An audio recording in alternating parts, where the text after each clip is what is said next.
Hey, it's Drybear. Back again with another Diablo 4 build guide, and today we're going to talk all about leveling up your rogue. I'm going to walk you through two separate leveling builds that are optimized for the leveling experience specifically that'll get you towards the end of the campaign. You can unlock Nightmare and start working towards your endgame build. We'll go through a Blades build for Twisting Blades, which is probably the strongest build rogue can level with. But for the people that don't want to run melee, I've also made an optimized leveling ranged build for bow, and it's the one I will be using because I think it's a lot of fun. I also have a general leveling build guide video that goes over all the mechanics you'll encounter while leveling in Sanctuary and some tips and tricks on how to gear and things like that. But first, you should come hang out with me on my live stream. I'm live every single day on twitch.tv/Drybear. If you don't come hang out with me and the community, the next time you get a burrito, the ingredients in the burrito are going to be imbalanced, so there's too much on one side and not enough on the other. All right, let's go through the two builds. These are linked down below in the description. I made these on d4builds.gg, so you can check these out.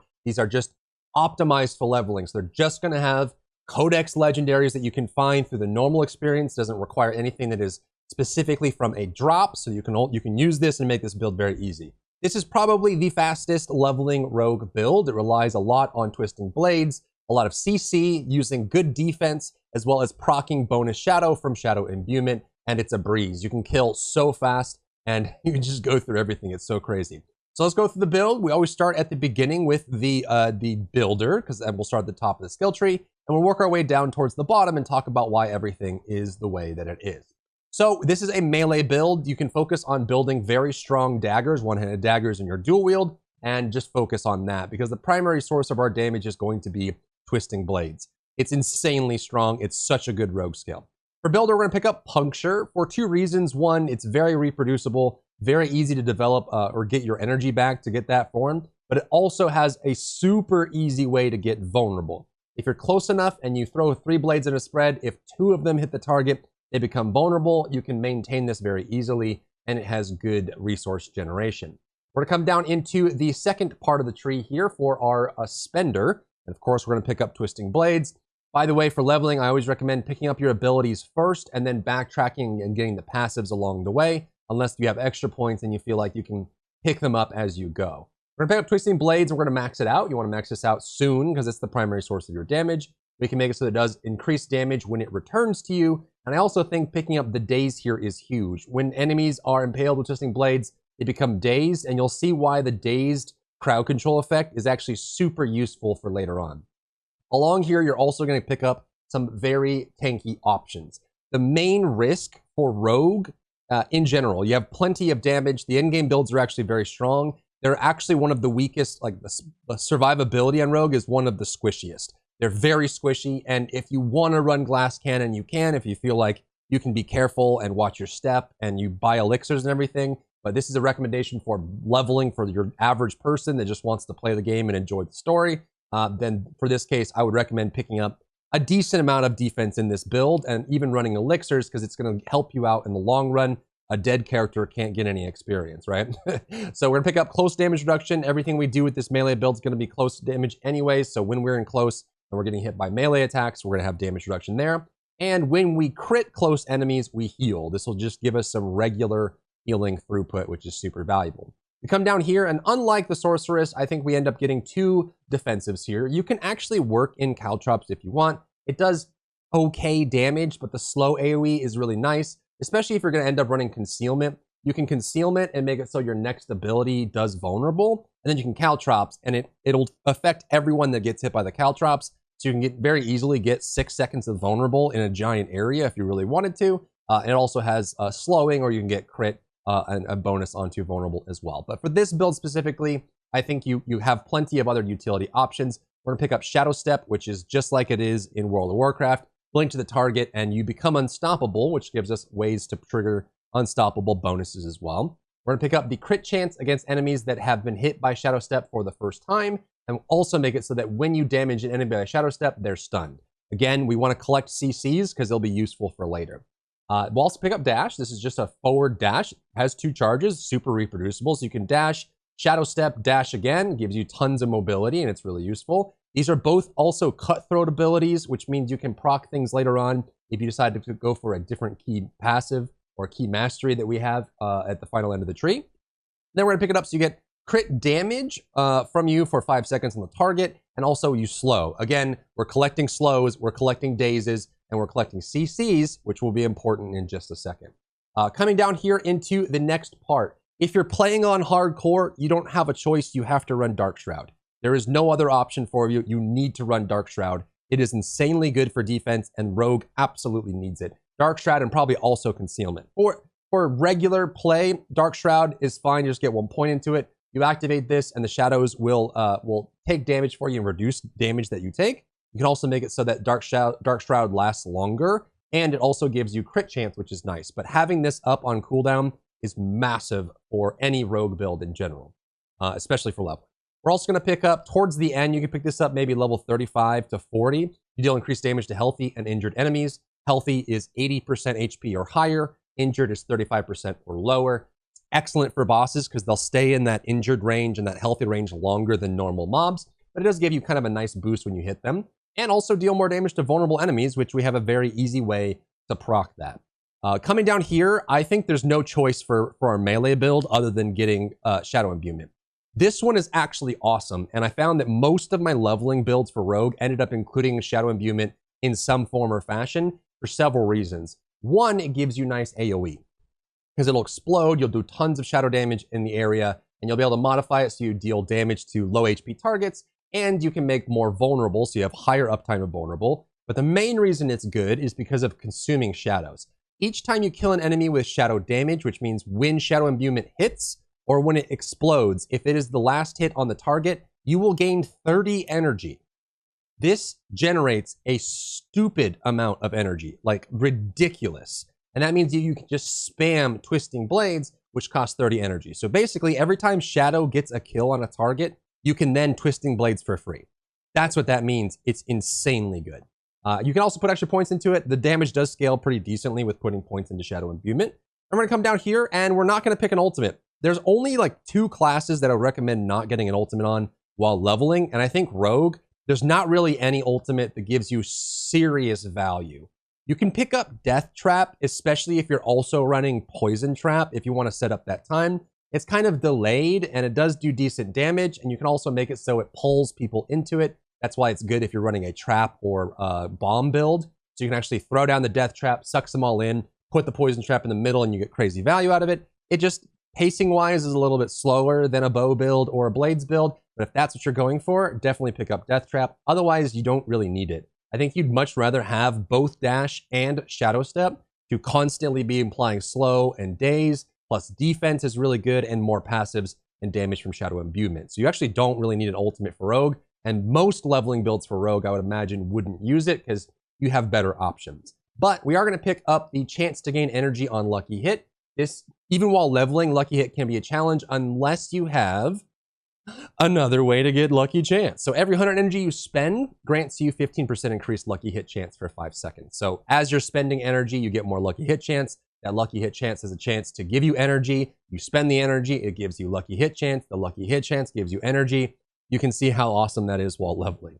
Coming down here, for the melee build, there's 2 options. You can do CQC, close quarters combat, but I think the better option is momentum for this reason. So this is why we were getting CCs from before. Stuns and dazes. So if you hit an enemy with a cutthroat skill, and the enemy is stunned or dazed, or you hit them from behind, which, by the way, you can very easily hit them from behind with Shadow Step. So you'll be able to do that. You'll blink behind them and hit them. And then if you hit any targets with Dash and they're slowed, which they'll be slowed into dazed. So if you slow them and dash through them again, you'll get stacks of momentum from your 2 cutthroat skills, which means that you stack up momentum. While at 3 stacks of momentum, you gain 20% damage reduction, 30% energy regeneration, and 15% movement speed. So you're just zooming around, regenerating HP, and spending.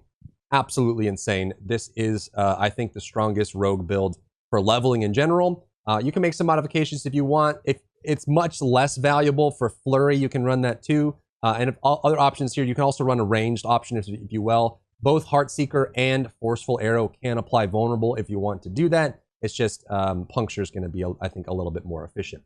Jumping over to the gear and skills. Again, for leveling, if you haven't watched my general leveling video, I recommend only putting legendaries on like your boots and pants, and then your rings and amulet, because rings and amulet provide the least amount of important stats for leveling anyways, not for endgame, but for leveling. And so having these here and having these get older and older and be less current is going to be less painful than if you did your weapons or your big gear pieces. So you want to be replacing your gear and your weapon with the most current yellow that you can, the best base stats, the highest base eye level, which will scale its stats. So you can actually be the strongest version of you that can be. And you can just imprint these once you get them from the codex and be fine with that. For boots, you can pick up Becoming Injured while crowd control grants Unstoppable. I think this is nice for Rogue because if you get stunned or you get CC'd or you get frozen and you're caught out, it can spell death, especially if you don't actually have your Dark Shroud activated. Again, Rogue, I think, is the squishiest leveler in the game. They die very easily. So having this is a nice backup where every 40 seconds or so, if you get frozen and you become injured, which means you go to low HP, it'll instantly cleanse all your CCs and you can start moving again. And that just keeps you from dying. And I think it feels pretty good for Rogue while leveling. For the amulet, you want to pick up Blade Dancer's Aspect. You can get this in the early parts of the campaign in Skosglen. You pick this up. Once you have this, it makes the build even better. Twisting Blades by itself already has great AoE. The blades deal damage and they return to you and deal damage. But when the blades return to you, they start orbiting around you dealing damage. And based on how far they travel, the damage increases. So you can actually get even more AoE damage from this and turn into this big splitting, I guess you're a Beyblade at that point. It's pretty cool. Aspect of Unstable Imbuement is nice. When you cast an imbuement, you trigger an explosion on yourself, and you apply the imbuement effects and dealing X damage of the same type. Because we're running Shadow Imbuement, the same type of Shadow Imbuement is Shadow. And remember that when we get kills with Shadow, it gives us energy. So this is a nice little backup here. You get this in the dry steppes. You can activate this. It'll blow up when you activate Shadow Imbuement, and it has a chance to kill, which gives you energy, which is really nice. Aspect of Corruption is also great. You have damage increased against vulnerable targets, and we have very easy ways to get vulnerable. For gems, you don't want overpower damage, actually. You want crit against this. This is for a different build. But you want max life, and then again, anytime you're in melee range, I recommend armor. Armor will fit really well. And for spec, I think Inner Sight is the best. You could probably get away with combo points. Preparation doesn't do anything for you because you have no ultimate, but you could get away with combo points if you wanted. I just think Inner Sight is going to be better because you have infinite energy. You can throw out tons and tons and tons and tons of Twisting Blades. They all return and deal damage. Then you can imbue and kill, and you just get all this insane amounts of energy, which is great. And remember, as you spend energy, you get Lucky Chance, which gives you energy. So there's excellent synergy there for the rogues. So that is the first build. I would recommend this for most rogues, but I know there's people out there that don't want to play blades and they really want to explore the bow option. So let's look at a bow option here. This one I think is more fun. It won't clear as quickly or as easily as the blades build, the Twisting Blades build, but I think this one is far more fun and I like using bows. So this one is gonna work just fine. It's actually quite good at a leveling ability. It's just not the #1 slot, but this will focus on using your bow with double imbuement and some concealment for AoE, which is really cool as well. So let's start with the skill tree. We're going to be picking up Forceful Arrow. Forceful Arrow and Heartseeker are relatively swappable. In general, depending on whether you're going for Penetrating Shot, Rapid Fire, or Barrage, one of these will fit better, but while you're leveling, those differences aren't as pronounced, so you can pick whichever one you want. I personally like Forceful Arrow. It does a little bit more damage, and every third cast gives Vulnerable, which is you get into a rhythm where you shoot, shoot, shoot, and on the third one you Vulnerable, then you spend on Penetrating Shot. And generally while leveling, I think that works great. You can max out your energy, get some scaling out of your legendaries, deal some damage, and then you get some bonus there. It also has an increased crit chance, and we do have some bonuses later on that will focus on when we crit, we get bonuses. So having that crit chance is nice. And it also penetrates through vulnerable enemies. So once you apply vulnerable, which we have tons of ways to do afterwards, but if you hit a vulnerable enemy, this becomes penetrating, and then we're going to be running Penetrating Shot, which already penetrates. And we get a legendary that makes this 4 can split off of targets, which just becomes super bursty, really fun to play. We're going to pick up the same defensive passives here because, again, we are rogue, we are toilet paper, we are squish. The close damage reduction is nice, so anyone gets in melee range. And then you heal for damage when you critically strike with close enemies. Try as you might, you're still going to have people in close range. And keep in mind that when you're doing boss, you might want to just get in close range for this double benefit. but then you can kind of kite as ranged when you're going through dungeons and mobbing and things like that. We're gonna pick up Penetrating Shot, max this out for max damage, and then also pick up increased damage per enemy it pierces. So this will travel through targets dealing damage, and once we get a legendary later, it'll fork as well, which is really cool. And also make it so that if Penetrating Shot damages at least 3 enemies, your next Penetrating Shot has increased crit chance. And again, we like critically striking. It'll be useful later on. Then when we come down here, we're not going to run any defensives. I don't think you really need anything else in here specifically. I think you can actually work out with any of these. If you wanted to, you could drop maybe something down later. You can get rid of one of your imbuements, and then you can pick up concealment with caltrops. Very easy way to apply a large amount of vulnerable to targets.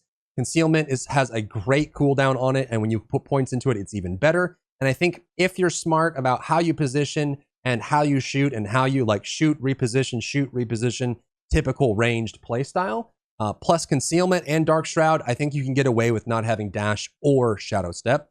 But if you feel like you need that mobility and that repositioning, you can grab one or the other and swap out maybe one of your imbuements for that. So we're gonna come down here into the the next part of the tree here. We'll pick up Concealment, which is great. You will go into Stealth, you become unstoppable, you gain movement speed. You gain 40 energy when you enter Concealment. So hitting this button gives you energy. You're in Stealth for a few seconds so you can reposition and set up your next shot. And the skill that breaks Concealment always makes enemies vulnerable for 6 seconds, which you can use for things like the shots that come out of this. You can use it for Penetrating Shot, just to hit a whole bunch of enemies in a line and make them vulnerable, and you get value out of that. We're also going to pick up Dark Shroud. Again, I think this ability is required for any reasonable rogue leveling. You need it for survivability, but it also gives us crit strike chance, which is pretty cool. Then we're going to come down here, and I think we pick up double imbuement for this. It gives us a lot of really cool options. Remember that legendary that blows up every time we activate an imbuement? Now we get to do 2. Poison will focus primarily on single target damage, and Shadow does a lot of AoE, which, unlike the Twisting Blades build, we actually do need a little bit of AoE. We have great single target, but and some AoE, but Shadow Imbuement will fill that gap for us to make it a little bit easier for us to clear rooms. We've got Poison Imbuement. You activate this, you do poison, the duration is increased, and crit strikes with poison imbued skills deal increased poison damage. So again, we like being able to crit, so we have that all available, which is really nice. Increased crit chance against injured enemies that are affected by Shadow. Excellent use for bosses and elites, and you get more vulnerable. You may find that you don't need the extra vulnerable depending on how good you are at applying it, which means that you can get bonus non-physical damage, which will help both your Shadow and your poison damage. And of course, we're going to pick up Consuming Shadows, that anytime we kill an enemy with Shadow damage, we generate 30 energy. Super cool. Come down here again. Again, we don't really have an ultimate that fits this, but we do actually have some value here, I think. You gain energy while moving, which is pretty cool, and as you reposition. And then also after moving 15 meters, your next attack deals increased damage. This one is great because you're actually going to reposition a good bit and then line up for a really good penetrating shot, which is fun. I think it's a cool play style, and that means that penetrating shot gives you some really nice damage scaling. We're also going to pick up the lucky hit chance to gain energy, and the chance after, or the guaranteed value of lucky chance after we spend energy. So these two fitting together is excellent for leveling. For this build, you probably can run either close quarters if you're running with one of these cutthroat abilities, but as it's described on the screen right here, I think your best option is actually precision. This is where the critical strikes matter. Crits with marksman skills, which 2 of your abilities, your builder and your spender, are both marksman skills. They grant you stacks of precision. You gain 4% increased crit damage per stack of precision, up to a max of 20%. And when you reach maximum precision, your next marksman skill is a guaranteed crit that deals 40% crit damage. So, which will then give you more stacks as well and consume all the stacks. But what you want to do is you want to concealment, apply vulnerable, pop both your imbuements, line everything up, one big fat penetrating shot, wipe the screen, and then reset and do again. And you'll start building up these. But both your builder and spender can develop your critical strikes for precision, which is super cool. For the gear options, they're going to be somewhat similar. Looting aspect is still good here for Rogue. I think this is a great pickup for anyone that's running Rogue, and you can get it in the first act, which is really nice. Aspect of a Corruption is great if you have one or more imbuements. Your imbuement skill effects have 20 to 40% increased potency against vulnerable targets, and we can make targets vulnerable basically all the time. So it's more damage for all this imbuement, which will affect our penetrating shot once we do imbue it. One you'll pick up a little bit later in the story at Hawazar, you'll be able to make it so penetrating shot damages an enemy, it splits off, and those extra arrows deal damage on the base damage, which is great because if we have all these scalars going on, more crit damage, more crit strike, and things like after moving, your next attack does increase damage, you can get a big, fat, massive, raging, penetrating shot, and then the split off arrows that come out of it are based off the damage that it dealt, which makes those even stronger. And I would recommend putting this on Amulet for the extra 50% bonus. You can also get Ravenous Aspect. Killing a vulnerable enemy grants you energy regeneration for 4 seconds. Easy pickup. We have tons of vulnerability, especially with concealment. And then Aspect of Arrows is actually pretty fun since we are running a lucky hit bonus after spending energy. Your marksman skills have up to 10% chance to create an arrow storm at the enemy's location, dealing physical damage over 3 seconds, and you can have up to 5 active arrow storms. So you have a chance with lucky hits to proc these rain of arrows coming down for free, and you can have them everywhere. And remember, this build is great at single target and can sometimes struggle with large amounts of AoE, but having this legendary, which you get as part of the codex, can give you a little bit more AoE buffer, which is pretty cool. And then again, fill in the best yellows you have. If you get legendaries, slot them in. But for leveling legendaries, here are the codex ones that you're very easily going to get in the slots that I think matter the most. And then you also want to run Inner Sight for extra energy here. So you can kind of spam, for 4 seconds, you can spam Penetrating Shot if you choose to. So that's the leveling for Rogue. Overall, very fast, very effective, just squishy and kind of dangerous. So I recommend running Dark Shroud. Concealment's great. More defense is nice. And just kind of be wary of your surroundings. But when it comes to killing, you're one of the best. It's very good. So that is both the Rogue leveling builds. If you found value in the video, leave a like down below. Leave a comment. It helps me out with the algorithm, helps this video get seen by more people. And come by my live stream. I'd be happy to answer any questions you may have or just chat with you about the game, and I'll see you on launch. If you enjoyed yourself today, leave a like down below. You can support me and my work on Patreon and view Patreon exclusive content, link in the description. Thank you so much for tuning in, and I'll see you in the next one.